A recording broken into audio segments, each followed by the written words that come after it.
This is Annalise Grossmann, and I'm going to discuss my observations from Unit 10 in our Atmospheric Science 101 course at the University of Alaska Fairbanks. My observations started on Sunday, March 21st. The temperatures were as follows, with barometric pressure reading 998 and sky coverage as partial, showing cumulus clouds that were displayed as large, white, fluffy, sporadically spread amongst the sky.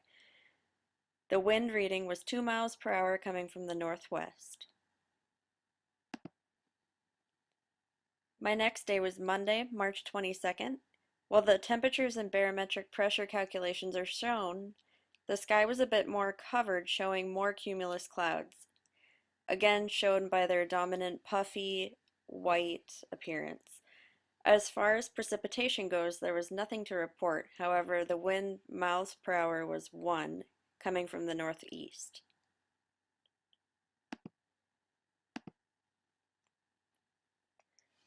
My next measurements were taken on Tuesday, March 23rd. The sky coverage was sparse with wispy stratus clouds. That was possibly due to the 5-mile-per-hour winds coming from the northeast.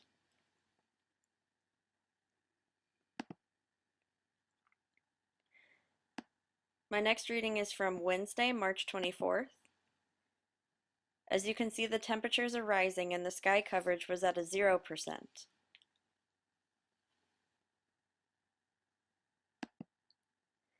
Thursday, March 25th, my final reading day, consisted of a bit more information.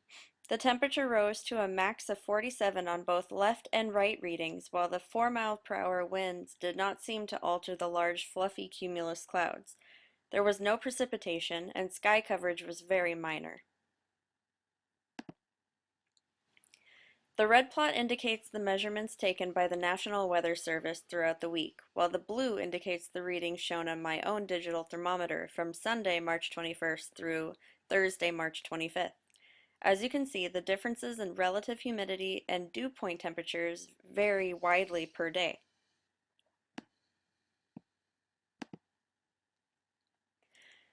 Shown here is the temperature scale for both my readings and the National Weather Service readings.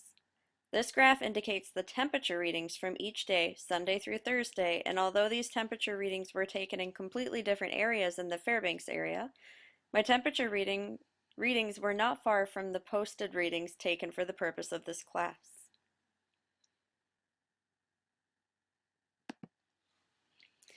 The barometric pressure readings from my digital thermometer was also following a similar pattern as that of the National Weather Service. Since my own readings were close to that of the National Weather Service, I feel confident that my thermometer was giving fairly accurate readings for this unit to be successful.